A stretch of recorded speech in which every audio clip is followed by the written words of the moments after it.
आपका स्वागत है हमारे चैनल मंगल ज्ञान दर्पण में।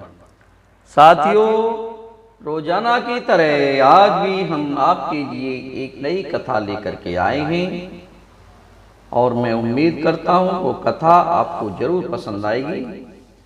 और जो मेरे नए साथी मेरे चैनल से जुड़े हैं उनसे निवेदन करूंगा कि वो सभी मेरे साथी मेरे चैनल को सब्सक्राइब अवश्य कर लें। और मैं चाहूंगा कि आप मेरी कथा को जो मैं सुना रहा हूं उसको आप पूरा श्रवण करें। पूरा सुनने मात्र से ही पूर्ण ज्ञान की प्राप्ति होती है। साथियों, आज जो हम सुनाएंगे भगवान शिव की कथा कि भगवान शिव को किसी भी रूप में पूजने से, उनकी भक्ति करने से भोलेनाथ तुरंत ही प्रसन्न हो जाते हैं। साथियों, इस संबंध में हम कई पौराणिक कथाएं हम आपको सुनाएंगे। स्कंद पुराण में एक विधवा ब्राह्मणी की कथा आती है। वह बहुत चंचल थी और कामासक्त रहा करती थी। अपने मन पर उसका कोई अधिकार नहीं था। एक समय उन्होंने दुर्बदी चंडाल को समर्पण कर दिया और फलस्वरूप उसने एक दुरात्मा चंडाल पुत्र को जन्म दिया और उस बालक का नाम रखा गया दुष्यह। यह बालक पाप कर्मों में ही प्रवृत्त रहता था। जुआ खेलना, मदरापान करना, स्वर्ण की चोरी करना आदि महान पाप कर्मों को वह कुछ गिनता ही नहीं था और बड़े से बड़ा पाप करने की तैयारियां करता रहता था। देवयोग से एक दिन वह चोरी के उद्देश्य से एक शिव मंदिर में घुस गया और वहां भगवान शिव का पूजन चल रहा था। अनेक शिव भक्त जिन्होंने दिन भर उपवास किया था वह बेलपत्र और गंगा जल चढ़ा करके शिव जी का पूजन कर रहे थे। साथ ही वह शैव शास्त्र की कथा भी हो रही थी और सुन रहे थे। सहसा उस बालक ने चोरी करने का विचार छोड़ दिया और बैठ करके कथा सुनता रहा। इसी शुभ कर्म के परिणाम स्वरूप उसे शिव जी का दर्शन हुआ और वह पुण्य योनि प्राप्त करके बहुत दिनों तक पुण्य आत्माओं के लोक में सुख भोगता रहा। तदंतर वही राजा चित्रांगद का पुत्र हुआ और सायुज्य मुक्ति होने के बाद वही वीरभद्र नाम का भगवान भोलेनाथ का गढ़ हुआ। भगवान भोलेनाथ ने उसे अपना गढ़ बना लिया। उसका नाम था वीरभद्र।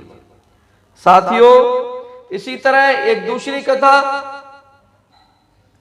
एक और इतिहास के अनुसार एक व्याग बहेलिया ने एक दिन अनायास भगवान शंकर को बिल्व पत्र और अश्रु जल भेंट करके अपने भवबंधन से मुक्ति पा ली थी। क्योंकि वह व्याग दिन भर चिड़ियों के घाव में लगा रहा और संध्या आने पर अपने ग्राम में वह नहीं लौट सका और वह जंगल में भटक गया। जंगल में सिंह की गर्जना उसके कानों में पड़ी और घबरा करके एक वृक्ष के ऊपर चढ़ गया और वह वृक्ष था बेलपत्र का और उसी बेलपत्र के वृक्ष के नीचे भगवान भोलेनाथ का प्राचीन शिवलिंग भी प्रतिष्ठित था। वह भय से आकुल व्याग अपने अंधकारमय भविष्य की कल्पना करके रो पड़ा और वो कह रहा था कि आज मैं बच नहीं पाऊंगा, मुझे ये शेर खा लेगा। और उसकी डर की वजह से वो आंसुओं से रोने लगा और आंसू पर से गिर करके भगवान भोलेनाथ के शिवलिंग पर टपकते रहे। और कुछ बेलपत्र उसके बैठने से, उसके वजन से टूट करके भी भगवान भोलेनाथ के ऊपर ही गिरे। साथियों, भोले बाबा इतने पर ही प्रसन्न हो गए और व्याध को दुर्लभ शिवलोक प्राप्त करा दिया। साथियों, ऐसे भी कहा जाता है कि समुद्र मंथन करते समय जब हलाल विष प्रकट हुआ और संपूर्ण ब्रह्मांड भर में अकाल से मृत्यु ग्रास बनने की स्थिति उत्पन्न हो गई, तब नारद जी ने देवताओं को पुकार करके कहा कि हे आदित्य कुमारों, अब समुद्र का मंथन नहीं करो। इस समय यदि भगवान शंकर को प्रसन्न नहीं किया तो तीनों लोग भस्म हो जाएंगे। जब कालकूट विष से देव और दैत्य दोनों के ही प्राण संकुचित होने लगे, तब भगवान शिव को प्रसन्न करने के लिए देवताओं ने शिवलिंग स्थापित करके रात्रि भर गंगा जल से उस शिवलिंग का अभिषेक किया। और इतने पर ही भगवान भोलेनाथ प्रसन्न हो गए और उन्होंने प्रकट होकर के विष को निर्मल कर दिया और अपने कंठ में सुशोभित की लिया। साथियों, जब उन्होंने विष को पी लिया और तब से जन्म मरण हलाहल से प्राण पाने के लिए श्रद्धालु जन प्रतिवर्ष शिवरात्रि का नाम भोलेनाथ का लेकर के शिवरात्रि के दिन मोक्ष प्रदान करने वाले भगवान शिव का पूजन करते आ रहे हैं। इसी में कथा में एक और इक्ष्वाकु वंश में मित्रशह नाम के राजा हो गए। वे शास्त्र विज्ञ तो थे ही, अत्यंत दयालु भी थे। स्वभाववत उन्हें शिकार खेलते समय उनके साथ अद्भुत घटना घटी और वन में सहसा एक भयानक आकृति वाला राक्षस प्रकट हुआ। राजा मित्रशह ने एक ही बाण से उसके प्राण हर लिए। निशाचर का एक अनुज भी था जो वहीं छिपा था। भाई का इस प्रकार संहार होते देख उसने राजा से बदला लेने का संकल्प किया। जो शत्रु अपने से बलवान होता है वह प्राय छल द्वारा पराजित कर दिया जाता है। निशाचर ने भी इसी नीति के अनुसार मनुष्य की आकृति बनाई और मित्रशह के सम्मुख उपस्थित हो गिड़गिड़ा करके प्रार्थना की कि महाराज, मैं निर्धन हूं और परिस्थिति ने मुझे विवश किया है कि मैं गांव छोड़कर वन में भटक रहा हूं। आप तो स्वभाव से ही दयालु हैं, अपना सेवक बना करके मुझे कृतार्थ कीजिए। राजा ने प्रश्न किया, क्या तुमने किसी कार्य में विशेष योग्यता प्राप्त की है? तो मनुष्य रूपधारी निशाचर ने तुरंत उत्तर दिया, महाराज, मैं भोजन बनाने में बहुत दक्ष हूं। मित्रशह यह सुनकर प्रसन्न हुआ और उसने रसोइये के रूप में रख लिया। कुछ समय बीता और मित्रशह के यहाँ एक बार त्रिकालदर्शी मुनि वशिष्ठ जी आए।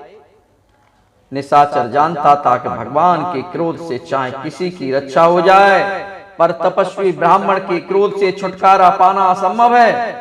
अतः उसने वशिष्ठ जी को नाराज करने के लिए और वशिष्ठ जी के भोजन में छल करके मनुष्य का मांस मिला दिया और उसने कहा, ऋषि जी इसको खाएंगे तो इस राजा को श्राप दे देंगे। और भोजन का थाल सामने आते ही वशिष्ठ जी, जिन्होंने अपने क्रोध को जीत लिया था, तनिक रुष्ट हुए और बोले, राजन, तुम्हें धिक्कार है, तुमने ये मुझे मनुष्य का मांस परोस दिया है, इस पाप के कारण तुम राक्षस हो जाओ।